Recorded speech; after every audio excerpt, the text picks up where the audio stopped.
Hello everyone, steno with Arihant पर आपका स्वागत है। एडिक्टेशन मेवाड़ सीरीज से है जो कि 85 शब्द मिनट प्रति मिनट पर आपको दी जाती है। इसके अलावा एक और इन्फॉर्मेशन, आज से इस चैनल पर 3 डिक्टेशन आपको प्रोवाइड की जाएंगी। चलिए तो आगे बढ़ते हैं। और यदि आप इस डिक्टेशन की पीडीएफ प्राप्त करना चाहते हैं तो आप हमारे टेलीग्राम ग्रुप को ज्वाइन कर सकते हैं, जिसका लिंक डिस्क्रिप्शन में दिया गया है। और वीडियो को ज़्यादा से ज़्यादा शेयर ज़रूर करें ताकि ज़्यादा से ज़्यादा लोग इसका यूज़ कर सकें। सबके लिए उपयोगी रहेगी ये, किसी भी एग्ज़ाम की तैयारी आप कर रहे हों। और एक और इन्फॉर्मेशन जो मैं कहूँगा, ये डिक्टेशन 85 शब्द से लेकर 88 तक फ्लक्चुएशन में बीच में देता हूँ ताकि आप एग्ज़ाम में चीज़ों को हैंडल कर सकें। चलिए तो डिक्टेशन प्रारंभ करते हैं। डिक्टेशन 5 सेकंड बाद।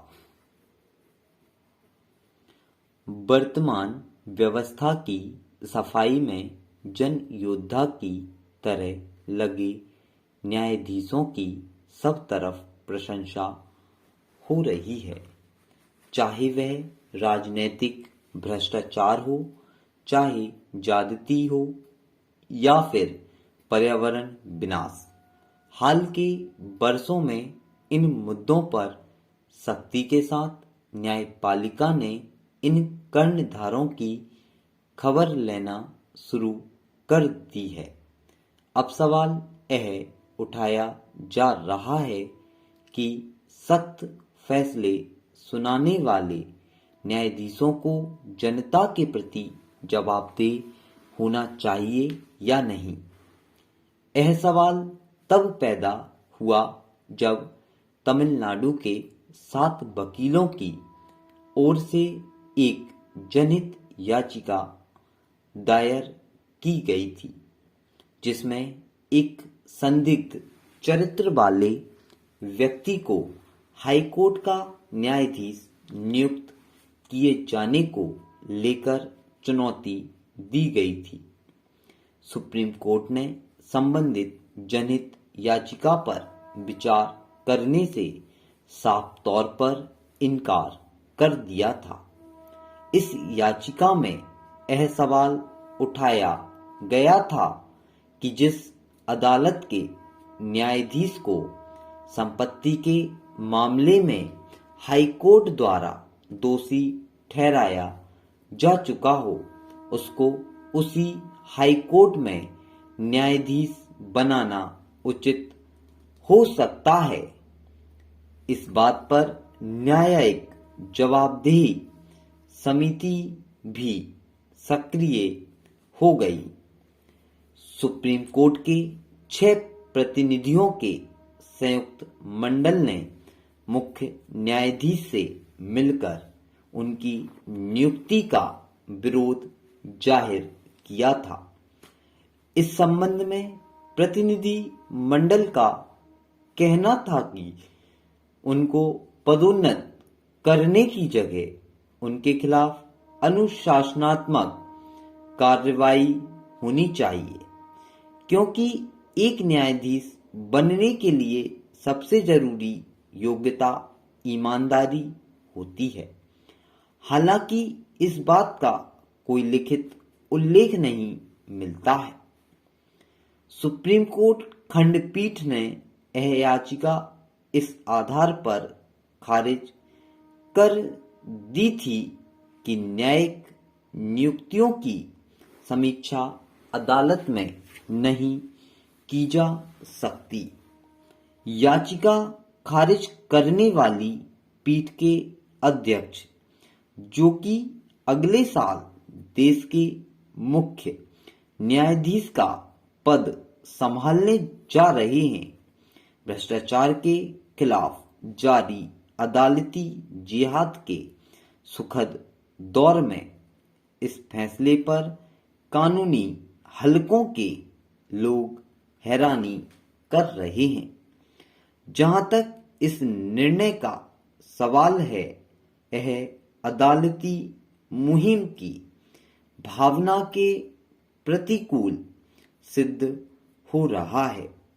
आज जो न्यायाधीश दूसरों को उपदेश दे रहे हैं, लेकिन उन्हें खुद पर लागू नहीं कर रहे हैं।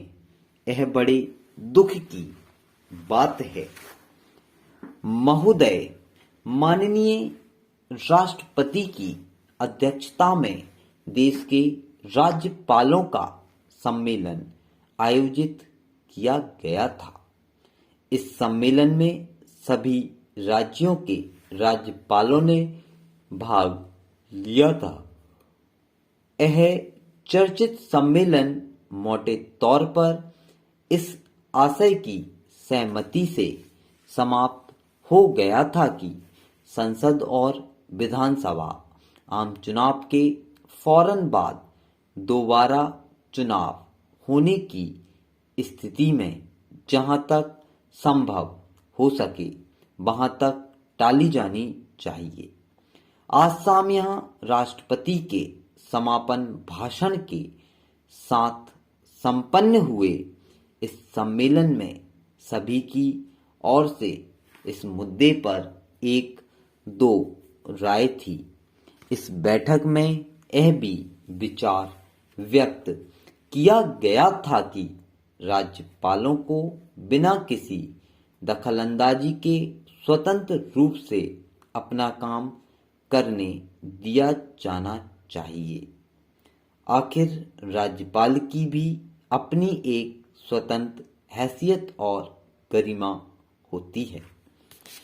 सम्माननीय राष्ट्रपति जी ने अपने समापन भाषण के दौरान कहा था कि प्रमुख राजनीतिक दलों के नेताओं ने सम्मेलन में साफ ढंग से जो सोचे समझे विचार व्यक्त किए हैं, उससे विचारणीय विषय को महत्वपूर्ण आयाम मिला है।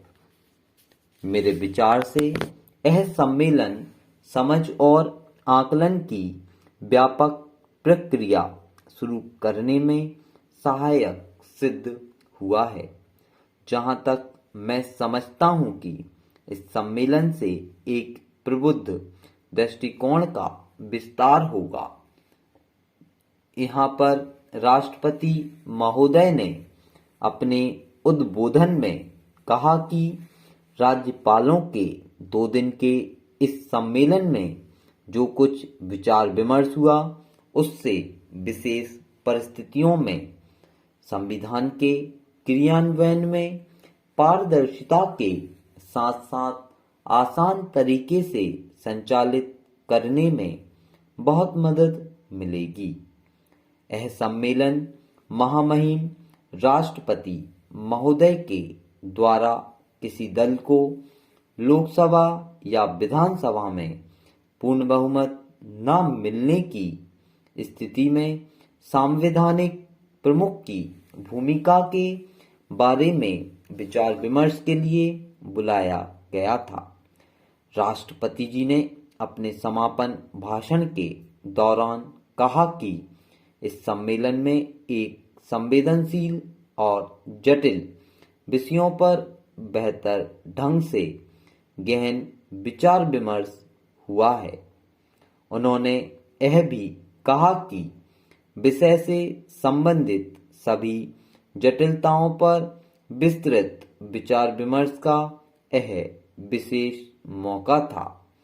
इस अवसर पर विभिन्न दल के नेताओं ने अपनी प्रसन्नता व्यक्त करते हुए इस सम्मेलन को उपयोगी बताया है। सम्मेलन में इस बात पर आम सहमति व्यक्त की गई थी कि सरकार को विश्वास मत मिल जाने के बाद ही अभिभाषण दिया जाना चाहिए। आज भारत के रक्षा मंत्री श्री यादव की रूस यात्रा के दौरान दोनों देशों के बीच रक्षा सहयोग बढ़ाने की दृष्टि से हुई सहमति को व्यवहारिक रूप देने के लिए अधिकारियों का एक उच्च स्तरीय दल अगले माह मास्को जाने वाला है। यह बात उन्होंने रूस की 5 दिवसीय यात्रा से आने के बाद आज यहाँ प्रेस वार्ता में कही थी कि रूस ने भारत को आधुनिक रक्षा सामग्री और उपकरण देने के लिए पेशकश की है। मानना पड़ेगा कि यह हमारे देश के लिए खुशी की बात है। अब हमें केवल यह तय करना है कि हम रूस से कौन कौन से हथियार खरीदना चाहते हैं। इस संबंध में अधिकारियों का एक दल भारत रूस संयुक्त कार्य दल की बैठक में हिस्सा लेने मास्को रवाना होने की संभावना व्यक्त की जा रही है। ऐसी संभावना है कि आवश्यक हुआ तो वहीं पर यह दल अपनी आवश्यकता के आधार पर हथियारों की खरीदी को अंतिम रूप दे सकता है। इन हथियारों की खरीदी के बारे में संवाददाताओं के बार बार पूछे जाने पर कि रूस से भारत क्या खरीदने वाला है, तब उन्होंने बताया कि सशस्त्र सेनाओं के लिए जिन हथियारों की आवश्यकता होगी उन्हीं हथियारों को खरीदा जाएगा। जरूरतमंद शस्त्रों की आवश्यकता पूर्ति करने में संसाधनों की कमी को बाधा बनने नहीं दिया जाएगा।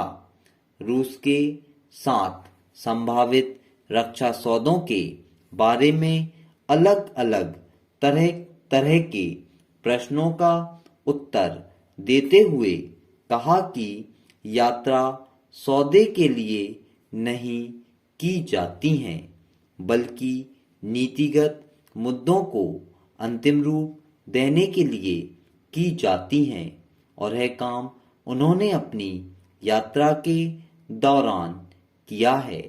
इसके तहत हमने आपसी सैन्य तकनीकी सहयोग सन 2010 तक बढ़ाने का निर्णय लिया है। इसके अंतर्गत सैन्य आपूर्ति, तकनीकी सहयोग, विशेषज्ञों का आदान प्रदान और दोनों देश की सेनाओं के बीच आपसी सहयोग शामिल है। जहां तक मैं समझता हूं कि रूस और भारत विश्व शांति के पक्षधर हैं। एक दृष्टि से मध्य और पूर्व एशिया के बारे में दोनों का दृष्टिकोण एक समान है। रक्षा मंत्री की यात्रा से दोनों देशों के बीच ऐतिहासिक संबंधों को और मजबूती मिली है। इससे हमारे देश के अंदर नया विश्वास पैदा हुआ है। स्टॉप। आपको डिक्टेशन कैसी लगी? Please let me know in the comment section. Thank you.